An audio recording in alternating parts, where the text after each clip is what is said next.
علیہ وسلم تنقح المرأة لأربع لمالها ولحسبها ولجمالها ولدينها فاصفر بذات الدين تربت يداك أو كما قال عليه الصلاة والسلام۔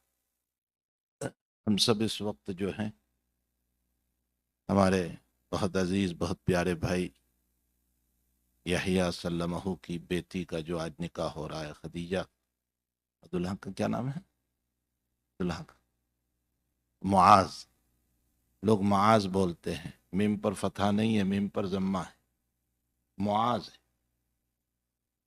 حدیث شریف میں معاذ ہے۔ تو ہمارے عزیز معاذ، تو ان کی مبارکبادی کے لیے ہم حاضر ہوئے ہیں۔ اللہ تعالیٰ اس نکاح کو بہت مبارک فرمائے، جانبین سے محبت عطا فرمائے۔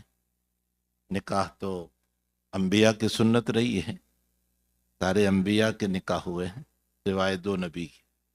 سیدنا یحییٰ علیہ السلام کا نکاح نہیں ہوا، قرآن نے ان کے باب میں حصورہ فرمایا، انہوں نے نکاح نہیں کیا۔ اور ایک سیدنا عیسیٰ علیہ السلام ہے، لیکن حضرت عیسیٰ علیہ السلام کے باب میں ہے کہ وہ دنیا میں تشریف لائیں گے، ان کا نکاح ہوگا، ان کی اولاد بھی ہوگی۔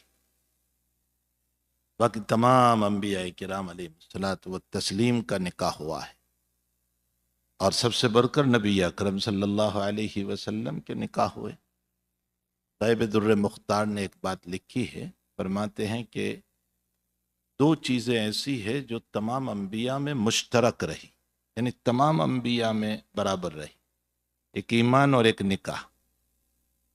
ایمان جتنی چیزوں پر ہمیں ایمان لانا ہے، آدم علیہ السلام سے لے کر عیسیٰ علیہ السلام تک تمام نبیوں کے وہاں بھی انہی چیزوں پر ایمان لانا تھا، اللہ پر، رسولوں پر، کتابوں پر، تقدیر پر۔ ایمان کے باب میں کوئی فرق نہیں، ہاں جزیاتی مسائل میں فرق ہوتا ہے، ابونا واحد و امہاتنا شتیٰ حدیث ہے۔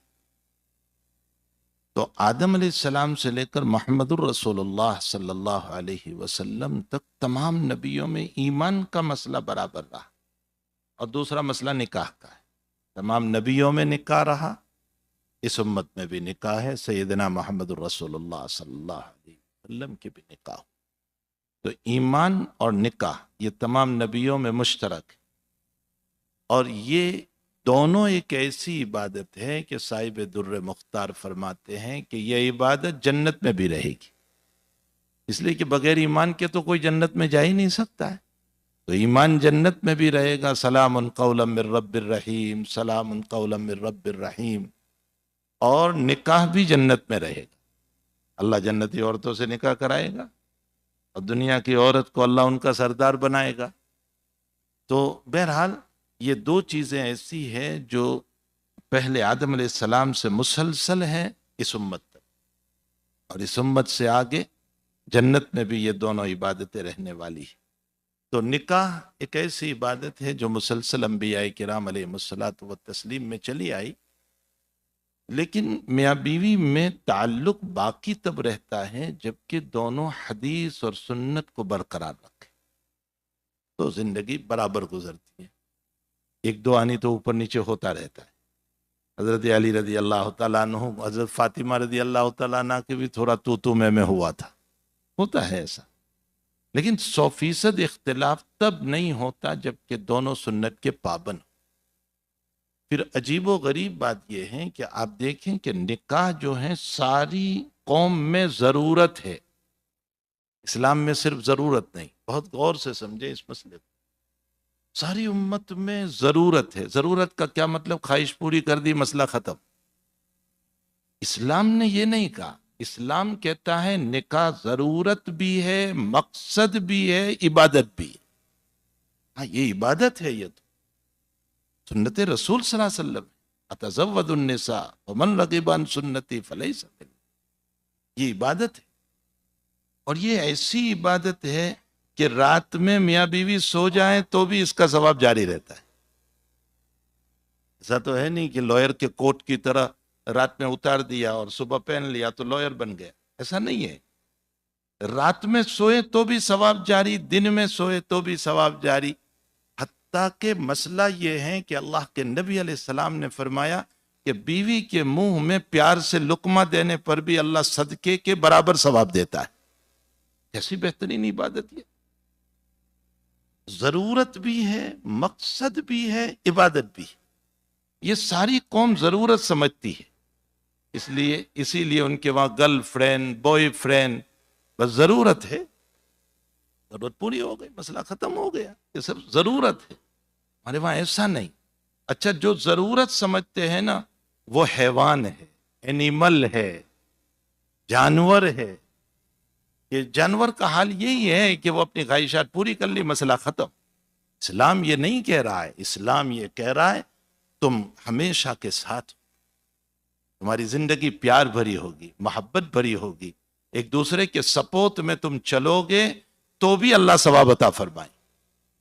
ایک شوہر فیملی پر خرچ کرتا ہے تو بھی ثواب، اہل و عیال پر خرچ کرتا ہے تو بھی ثواب۔ اور پھر نبی نے زندگی بتائی، بس میں مختصر، نبی نے زندگی بتائی، کیسی بہترین زندگی بتائی کہ ایک سفر میں حضرت جو ہے عائشہ رضی اللہ تعالیٰ عنہ ساتھ میں ہیں، اللہ کے نبی نے فرمایا چلو ہم دوڑے، دونوں دوڑ رہے، حضرت آگے نکل گئے، تو عائشہ کا منہ چھوٹا ہو گیا کہ میں ہار گئی، اور نبی رین کیا بولتے ہیں، وین ہو گئے، اب کامیاب ہو گئے۔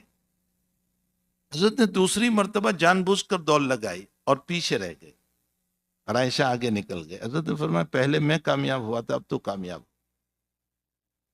آج کل کا کوئی شیخ الحدیث بھی دوڑنا تو بہت دور کی بات، بیوی کے ہاتھ پکڑنے کو عیب سمجھتا ہے، لوگوں جوئے اپرو نیم کی عیب سمجھتا ہے کہ تیرا ہاتھ پکڑ کے چلوں گا تو لوگ کیا کہیں گے۔ اللہ اکبر، نبی سے بڑھ کر ہمارے حضرت تھانوی رحمۃ اللہ علیہ نے الفاظات الیومیہ میں ایک جگہ لکھا ہے، حیا وہ نہیں ہے جو تم سمجھتے ہو، حیا وہ ہے جو نبی نے عطا فرمائی۔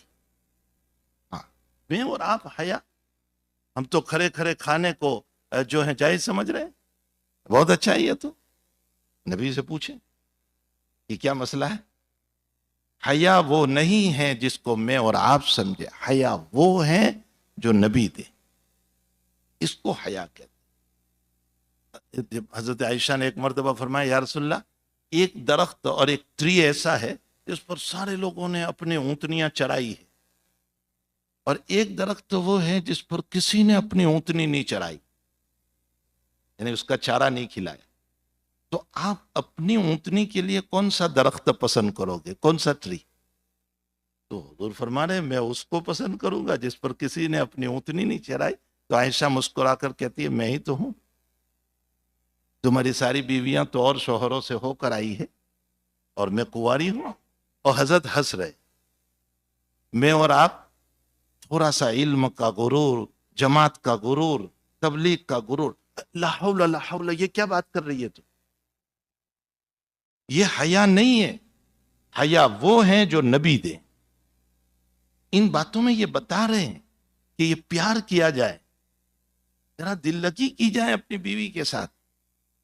آج ساری عورتوں کو یہ کہنا ہے کہ تمہارے لیے تمہارے پاس سب کے لیے وقت ہے، میرے لیے نہیں۔ شکایت ہے کیونکہ ہم وقت نہیں دے رہے۔ تو اس کو سیکھو، ہماری زندگیوں میں اس کو لانے کی ضرورت ہے۔ اللہ جل شانہ صحیح نکاح والی زندگی ہمیں سمجھائیں، صحیح نکاح، کہ نکاح سے جو محبت، جو پیار ایک دوسرے کو ملتا ہے، حضور پاک صلی اللہ علیہ وسلم نے اپنی بیویوں کے ساتھ جو کر کے بتایا، ہم وہ پیار کریں۔ جو ہیں عورتوں کو بھی چاہیے کہ اپنے شوہروں کی خدمت کریں، ان کی اطاعت، ان کی فرما برداری کریں۔ شوہر کو چاہیے کہ ان کے حقوق کو پورے کرے۔ جانبین سے مسئلہ ہوتا ہے، ایک طرف سے نہیں ہوتا، دونوں طرف سے۔